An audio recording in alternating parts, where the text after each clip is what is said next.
യു.ഡി.എഫിന് ഭരണം കിട്ടിയാൽ അത് കൂട്ടായ പ്രവർത്തനത്തിൻ്റെ വിജയമായിരിക്കുമെന്ന് കെ.പി.സി.സി അധ്യക്ഷൻ സണ്ണി ജോസഫ്. എ.ഐ.സി.സിയുടെ സഹകരണം ഇത്രത്തോളം ലഭിച്ച ഒരു തെരഞ്ഞെടുപ്പ് ഉണ്ടായിട്ടില്ലെന്നും സണ്ണി ജോസഫ്.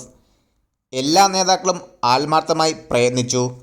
മുഖ്യമന്ത്രി ചർച്ച ഉണ്ടായിട്ടില്ലെന്നും മറിച്ചുള്ള പ്രചാരണം മാധ്യമസൃഷ്ടിയാണെന്നും സണ്ണി ജോസഫ് വ്യക്തമാക്കി. പാർട്ടി ഏൽപ്പിക്കുന്ന ഏത് ദൗത്യവും ഏറ്റെടുത്ത് മുന്നോട്ടു പോകുമെന്നും സണ്ണി ജോസഫ് പറഞ്ഞു.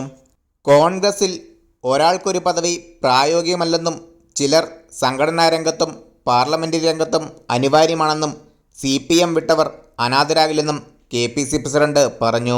ഉപതെരഞ്ഞെടുപ്പ് ഒഴിവാക്കണമെന്നുള്ളതുകൊണ്ടാണ് എംപിമാരെ മത്സരിപ്പിക്കാതിരുന്നതെന്ന് സണ്ണി ജോസഫ് വ്യക്തമാക്കി. ഹൈക്കമാൻഡാണ് തീരുമാനമെടുത്തതെന്നും കെ.പി.സി.സിയോട് അഭിപ്രായം പോലും ചോദിച്ചിട്ടില്ലെന്നും ഇനിയും ഉപതെരഞ്ഞെടുപ്പ് വേണോയെന്ന് തീരുമാനിക്കേണ്ടത് ഹൈക്കമാൻഡാണെന്നും സണ്ണി ജോസഫ് പറഞ്ഞു.